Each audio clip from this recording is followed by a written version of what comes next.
मित्रांनो नमस्कार. आज ना तुम्हाला मी परड्यातील रामफळाचे झाड व त्याला लागलेली रामफळं दाखवणार आहे.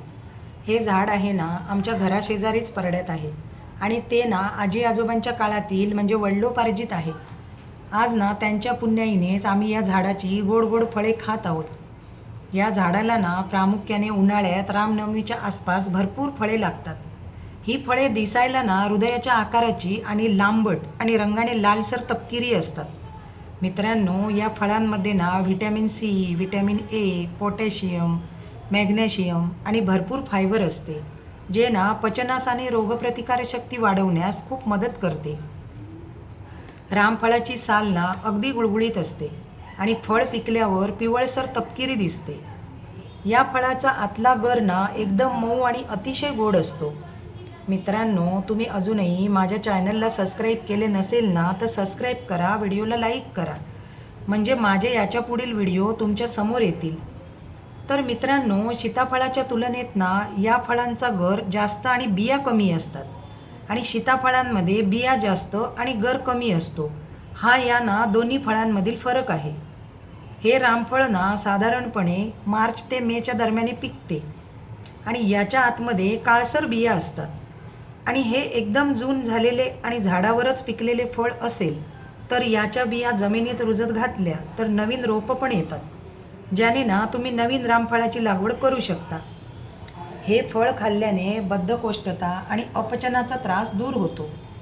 या फळात ना व्हिटॅमिन सी असल्यामुळे शरीराचे जंतूंपासून संरक्षण होते. केसांच्या मजबूतीसाठी ना हे फळ अवश्य खावे, कारण ना केस मजबूत होतात. या फळातील नैसर्गिक साखर शरीराला त्वरित ऊर्जा देते. मित्रांनो हे फळ घरगुती असल्यामुळे ना आम्ही फळं खातो, तसेच या फळांपासून स्मूदी बनवतो, खीर बनवतो, फ्रूट क्रीम बनवतो आणि बरेचसे पदार्थही घरी बनवतो. मित्रांनो अशी मान्यता आहे की श्रीरामाने त्रेतायुगामध्ये या फळांचा आस्वाद घेतला होता आणि त्यामुळेच ना या फळाला रामफळ असे नाव पडले. मित्रांनो या फळांची झाडे फारच कमी प्रमाणात पाहायला मिळतात.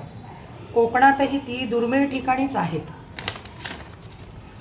मी जसे की वर म्हणाली यांच्या बिया काळ्या असतात, तशा ना त्या अतिशय टणक पण असतात, जे सहजासहजी ना फुटत नाहीत. आणि या बिया अतिशय विषारी पण असतात. या झाडाची पाने पण विषारी असल्यामुळे ना त्याचा वापर कीटकनाशक म्हणून करता येतो. आणि मित्रांनो म्हणूनच ना या झाडाचे एक वैशिष्ट्य आहे, ते असे की या झाडावर कुठल्याही प्रकारची कीड कधीच दिसून येत नाही. मित्रांनो जसे या फळातली बी रुजत घातली की रोपं येतात, तसेच या झाडाला आपण कलमही बांधू शकतो. त्यामुळे ना त्यांच्या विक्रीपासून आर्थिक लाभही होतो.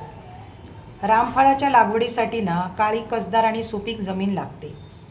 कोकणातही ना आता थोड्याफार प्रमाणातच ही झाडे आढळून येतात. हे फळ खाल्ल्याने इम्युनिटी व्यवस्थित राहते, तसेच ना हे फळ खाल्ल्याने डोळ्यांचे आजारही दूर होतात. हे फळ जरी खूप गोड असले तरी मधुमेह आटोक्यात आणण्याचे काम करतो. आणि बघू शकता व्हिडिओमध्ये खूप सारी रामफळं या आमच्या झाडाला लागली आहेत. माझ्या चॅनलवर बऱ्याच व्हिडिओंमध्ये ना मी वांडरांचा उल्लेख केला आहे. हे फळ झाडाला लागली की वांडरही भरपूरच यायला लागतात. जी फळं हाताला लागतात ना त्या फळांना आम्ही कपडा गुंडाळून ठेवतो, म्हणजे वांडरांपासून त्यांचे संरक्षण होते. बाकी उंचावर असलेली फळं ना मग वांडरच खातात.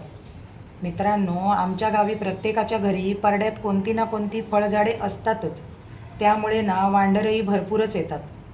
पूर्ण 50 ते 60 वांडरांची फलटणच असते. मित्रांनो रामफळाचे झाड 15 ते 20 मीटर एवढे उंच वाढते, त्यामुळे ना हे वांडर सहजपणे झाडावर चढतात. मित्रांनो या झाडाची पाने एक आड एक अशी येतात आणि ही पाने दिसायला ना पेरूच्या पानासारखीच लांबलचक असतात, पण ती पेरूच्या पानापेक्षा खूप पातळ असतात. या रामफळाच्या फुलांचा आकार ना त्रिपाटीसारखा असतो व फूल हिरवट पिवळसर रंगाचे असते. मित्रांनो या फळांमध्ये फायटोकेमिकल्स हे भरपूर असतात, म्हणूनच ना ब्रेस्ट कॅन्सरमध्ये रामफळ सेवन केल्याने फायदेशीर ठरते. चेहऱ्यावरचे मुरम दूर करण्यासाठी या फळांचे सेवन फायदेशीर असते.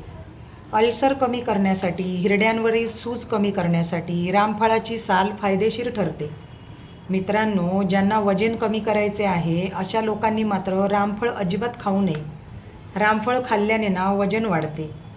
तर मित्रांनो, कोणाकोणाच्या घरी रामफळाचे झाड आहे ते मला कमेंटमध्ये नक्की सांगा. माझ्या चॅनलला सबस्क्राईब करा, मला सपोर्ट करा. धन्यवाद. मित्रांनो, मला अजून एक गोष्ट तुमच्याशी शेअर करायची आहे आणि म्हणून आज मी लॉंग व्हिडिओ बनवला आहे. माझ्या यूट्यूब चॅनलच्या इंडिकेटरवरती बघा, म्हणजे 900 सबस्क्रायबर कंप्लीट झाले आहेत. म्हणजे आता फक्त मला 100 सबस्क्रायबरची मॉनिटायझनसाठी गरज आहे. पण प्रश्न असा आहे की 4000 वॉच टायमिंग पण पूर्ण झाला पाहिजे. आणि मी आहे ना मित्रांनो, शॉर्ट व्हिडिओवरती जास्त भर दिला. म्हणजे ॲक्च्युली माझं चॅनलच शॉर्ट व्हिडिओचं आहे. आणि मला म्हणजे माझं कोणी गुरु नाही आहे किंवा कोणी मला गाईड केलं नाही. आपल्या घरची काहीतरी एक बाजू असते आणि तशीच माझी काहीतरी बाजू आहे. म्हणून मी एक इकडचे तिकडचे व्हिडिओ वाचून माझ्यामध्ये एक हिंमत आली आणि म्हटलं चल आपणही एक आपलं चॅनल चालू करू. तर आता प्रश्न असा निर्माण झाला ना, माझ्या शॉर्ट व्हिडिओंनासुद्धा व्ह्यूज बरेच आहेत, वॉच टायमिंगसुद्धा बराच आहे. म्हणजे 6000 क्रॉस करून गेला माझा वॉच टायमिंग, जो मॉनिटायझनसाठी फक्त 4000 पाहिजे. तर मित्रांनो, काल मी एक मेल केला म्हणजे यूट्यूबला. तर माझा जो वॉच टायमिंग कंप्लीट झाला आहे YT स्टुडिओमध्ये, तो मॉनिटायझनसाठी व्हॅलिड आहे का? तर मला त्याचा तो ग्राह्य धरला जाणार नाही असा रिप्लाय आला. मला एवढं वाईट वाटलं आहे ना माझ्या मित्रमैत्रिणींनो. तो पूर्णतः माझा बाद आहे. आणि आता म्हणूनच मला यूट्यूबने सजेस्ट केलं की तुम्ही लॉंग व्हिडिओ बनवा. तर तुम्हाला ना मी खरंच विनंती करते की आता माझ्या शॉर्ट व्हिडिओंना खूप सारा म्हणजे वॉच टायमिंग पण आहे, लोक माझ्या आवडीने व्हिडिओ बघतायत. तर आणि व्ह्यूज पण खूप आहेत. तर तुम्ही ती चूक करू नको. लॉंग व्हिडिओ म्हणजे मॉनिटायझन करत असाल तुम्ही, तर तुम्ही लॉंग व्हिडिओज बनवा. आणि माझे जे व्हिडिओ आहेत म्हणजे नव्याने मी जी सुरुवात करते आहे ना, त्याच्यासाठी मला सपोर्ट करा. आणि जो मी आता लॉंग व्हिडिओ बनवला तो तुम्ही पूर्णपणे वॉच करा, त्याला लाईक करा. माझ्या चॅनललाही तुम्ही सपोर्ट करा, माझ्या चॅनलला सबस्क्राईब करा. आणि जर जे कोणी माझे मित्रमैत्रिणी म्हणजे यूट्यूबवरती शॉर्ट व्हिडिओ बनवून वॉच टायमिंग वाढवत असतील, तर त्यांनी मॉनिटायझनसाठी तरी म्हणजे हा लॉंग व्हिडिओ त्यांच्यासाठी खूप महत्त्वाचा आहे, ज्याचा वॉच टायमिंग ग्राह्य धरला जाणार. आणि सगळंच म्हणजे व्ह्यू, त्याचं वॉच टायमिंग, म्हणजे जे काही त्याचं असेल ते सर्व त्याचं ग्राह्य धरलं जातं. पण शॉर्ट व्हिडिओचं त्याच्यामध्ये काहीही ग्राह्य धरलं जात नाही. मी पूर्ण डिटेल्समध्ये मेल केला होता, कारण मला थोडासा डाऊट होता. कारण YT स्टुडिओमध्ये मी नेहमी जाऊन म्हणजे आजकाल मी जाऊन असं बघायची आणि मी खूप खुश व्हायची की माझा वॉच टायमिंग कंप्लीट झाला. पण माझ्या यूट्यूबने रिप्लाय दिला की तुमचा तो ग्राह्य धरला जाणार नाही. तर प्लीज मित्रमैत्रिणींनो, माझा लॉंग व्हिडिओ वॉच करा आणि मला सपोर्ट करा. धन्यवाद.